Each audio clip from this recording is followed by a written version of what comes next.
whatever Frank Lampard said or did, he turned into pretty much one of the best players we had towards the back end of last season.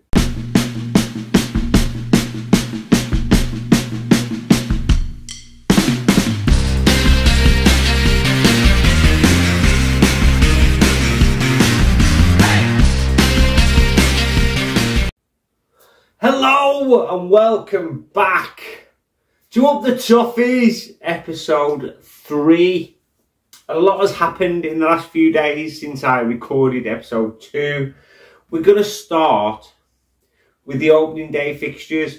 Have come out as of recording today. It's probably going to be uploaded in a couple of days, so I'll be a couple of days behind, but you get where I'm coming from anyway. We have got, first up, Chelsea at home. Chelsea at home. Frank Lampard's ex-club. How interesting. Anyway, that's one way of looking at it. Yeah, we've got Chelsea at home. Doesn't bother me. Playing at home against Chelsea, I know we will give them a game no matter what. The same way we did the back end of last season when we beat them 1-0. And then followed by that, we have Aston Villa away. Luca Dean will be there as well. El Ghazi, who's gone back to Villa. He might get a game, you never know. Then after that, we've got newly promoted Nottingham Forest at home. I always don't like to play, for us to play, newly promoted clubs in the first game or two, because they're up for it, them fighting. We've done it before. We've been here many times where we've played a newly promoted club. Brentford did it last year and beat Arsenal on the opening day of the season. So I don't like to play. So second, third game, I don't mind. They might have lost the first two or might picked up a point somewhere. I don't know exactly who they've got. Then we've got 2 away games after that. We've got, I think it's Brentford away and then Leeds away to finish off August.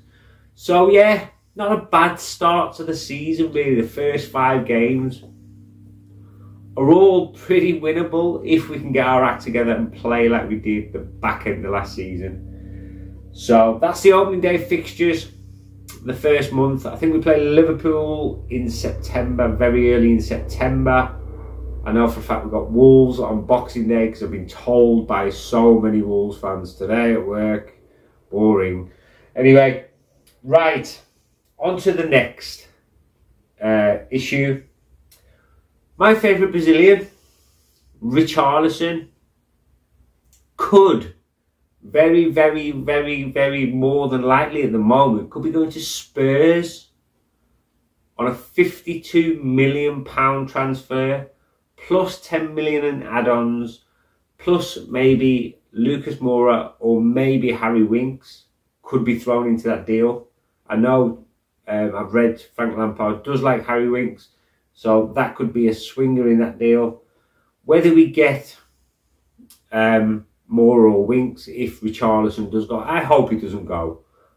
But I think we're destined to lose him in this transfer window somewhere down the line. I'd rather him go abroad.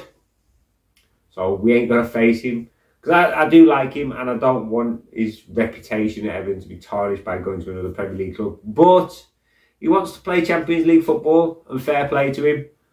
We're probably not going to get that out of us in the next however many years, but you never know. But to go to Spurs, I know them in the Champions League this year, but maybe next year, probably not. They might be back in the same boat again. But anyway, that's the Richie situation at the moment. Apparently they're in advanced talks. Whether that happens or not, we will have to wait and see. And I will try and let you know as soon as I know. So, the next one. John Joe Kenny has gone to Hertha Berlin on a 3-year contract. John Joe Kenny was one of them players who was touted as Coleman's replacement, but he never really lived up to that expectation. I mean, a lot of fullbacks probably won't ever fill Coleman's shoes, but you could say that about Gary Stevens back in the day. But yeah, he's decided, we did offer him a new contract, but he's decided to go to Hertha Berlin. And good luck to him. I hope he smashes it. I hope he plays really well. and maybe wins a cup or something over there in Germany. So, John Joe Kenny, good luck, and I hope it all works out for you.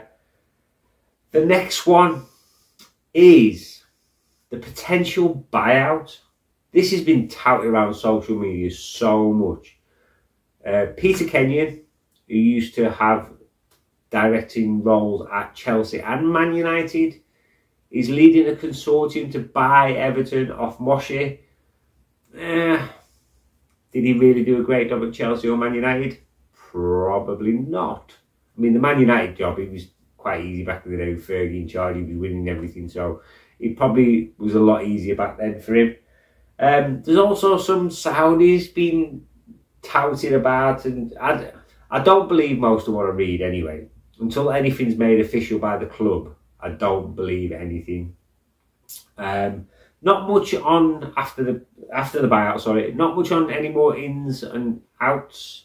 Obviously, like I said in episode 2, the ones that have gone have gone. James Tarkowski, apparently that deal is done, but it won't be announced until his contract finally runs out in Burnley at Burnley and he's on that free transfer.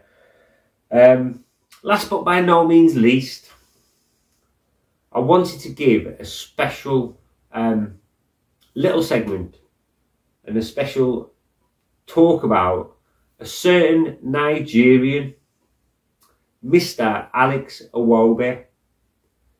When we signed Alex Iwobi from Arsenal, I think it was about £40 million we paid.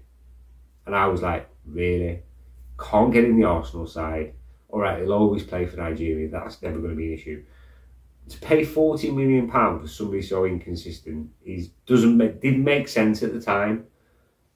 But the last 3 months, whatever Frank Lampard said or did, he turned into pretty much one of the best players we had towards the back end of last season. He was amazing. His work ethic, his passing, his dribbling, he just came from nowhere. If Alex Iwobi can put in more performances like that next season under Frank Lampard, he will play a very, very pivotal role in where we end up next year. I believe that because he's very rarely injured. He was just starting a couple of games, maybe playing half decent, being substituted. I did read somewhere where he actually came out and said towards the end, whenever that number come up, he knew it was his, and he knew he wasn't playing 60. He was only playing 60 minutes, 65 minutes. But then Lampard come in, and he must have said to him, "Listen, you're playing 90 minutes no matter what. So go out there and prove to me that you can play 90 minutes." And he did. His goal against Newcastle in the 90 plus 12 minute that gave us 3 points, which was once again pivotal to us staying up.